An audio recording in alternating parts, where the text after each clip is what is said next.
ہمیں جو وہاں کے امبیسڈر تھے اور کونسلر تھے انہوں نے ہمیں بتایا کہ یہ شخص جو ابھی گیا ہے ہمارے ساتھ جو بیٹھے ہوئے تھے یہ ملا عمر ہے. تو تب ہمیں پتہ چلا کہ یہ طالبان کے جو سپریم لیڈر ہیں ملا عمر یہ وہ ہیں.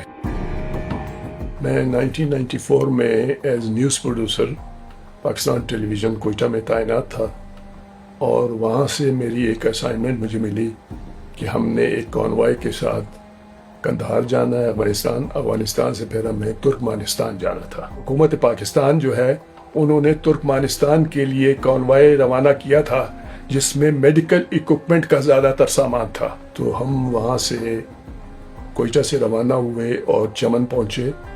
چمن کے بعد ہم نے نائٹ سٹے کیا اور صبح کے ٹائم ہم لوگ روانہ ہوئے قندھار کے لیے.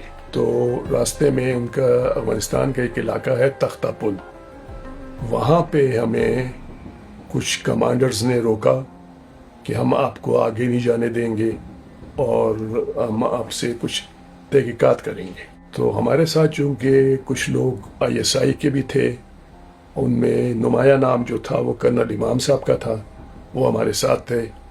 انہوں نے ان کو بہت سمجھایا کہ دیکھو بھائی، ہم آپ کی حکومت کی اجازت سے اس کانوائے کو لے کے جا رہے ہیں تو آپ ہمارے راستے میں رکاوٹ نہ بنے، یہ ہماری آپ کی حکومت کے ساتھ معاہدہ ہوا ہے. لیکن وہ نہیں مانے. بہرحال پھر وہاں سے ہمیں کچھ بات چیت کے بعد ہمیں قندھار جانے کی اجازت دے دی گئی. تو ہم جب قندھار پہنچے تو باقی جو اسٹاف تھا ISI کا وہ تو چلا گیا کونسلیٹ میں، اور باقی جو لوگ تھے ان کو انہوں نے وہاں پہ قندھار میں ایک ٹیکسٹائل مل تھی، اس کے ریسٹ ہاؤس میں انہوں نے ہمیں کہا کہ آپ یہاں رکیں گے اور کوئی آدمی بھی باہر نہیں نکلے گا. تو اس طرح پھر حکومت پاکستان اور افغانستان کی جو نوٹیبلز تھے ان کے درمیان کوئی بات چیت وغیرہ ہوئی.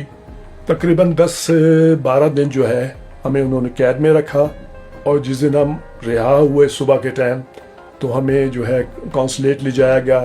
قندھار کونسلیٹ جب ہم پہنچے ہیں تو وہاں پہ جو ہمارے امبیسڈر تھے ان کے ساتھ آلریڈی جو ہے ملا عمر صاحب بیٹھے ہوئے تھے اور ان سے کوئی بات چیت وغیرہ ان کی ہو رہی تھی. تو اس وقت میری تھوڑی دیر کے لیے ملا عمر سے ملاقات بھی ہوئی. میں نے ان کو قریب سے بھی دیکھا اور ٹال قد تھا ان کا، ایک آنکھ ان کی کچھ خراب تھی اور پاؤں سے بھی وہ کچھ صحیح طور پہ چل نہیں رہے تھے. لیکن ہمارے ساتھ زیادہ ملاقات نہیں ہوئی، زیادہ کوئی بات چیت نہیں ہوئی. تو ہمارے ایک بڑے سینئر کولیگ تھے PTV کے، محمد عارف ان کا نام ہے. انہوں نے جو ہے وہ کیمرہ نکالا اور پکچر لی. جو ہی انہوں نے پکچر لی تو ان گاڑیوں میں کچھ لوگ بیٹھے ہوئے تھے، وہ وہاں سے بڑی تیزی سے آئے اور انہوں نے وہ کیمرہ جو ہے وہ عارف کیمرہ مین جو تھا اسے چھین لیا کہ آپ نے کیوں تصویر کھینچی ہے.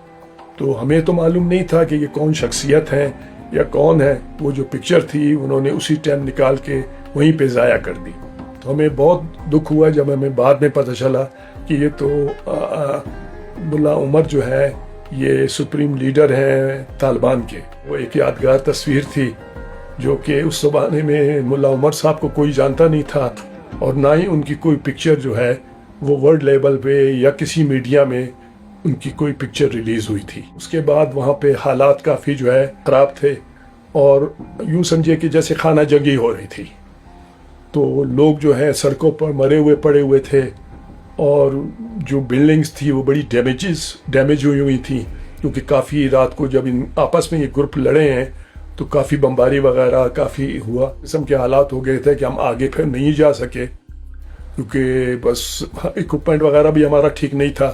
تو اس وجہ سے ہم نے یہی سوچا کہ ہم واپس جو ہے پاکستان چلتے ہیں اور اس کے بعد جو ہے وہ حکومت پاکستان کی مرضی کے جو بھی ارینجمنٹ کریں.